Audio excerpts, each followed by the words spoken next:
So here's a tip for any of you Psych NP students out there right now who are trying to find your clinical site and are doing rotations.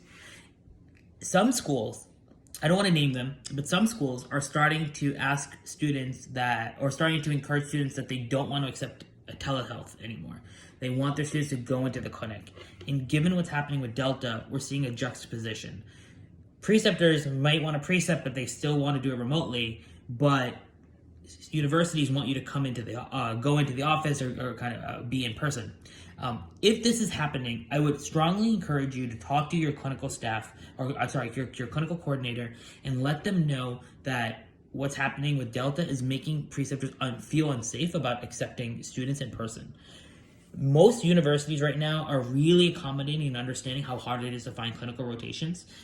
Even as hard as it was before COVID, and it's gotten even harder now, most universities are understanding of what's happening. So I would just encourage you to talk to your clinical site and let them know that they should encourage and still accept telehealth rotations, especially for psych. I cannot stress this enough. It pains me that 30 universities accept telehealth, 30 universities don't, and then a lot of times you have to ask a university, and depending on the day, they might accept, they might not. So get clarification, and while you're looking for a clinical site, just make sure that your school is still accepting telehealth.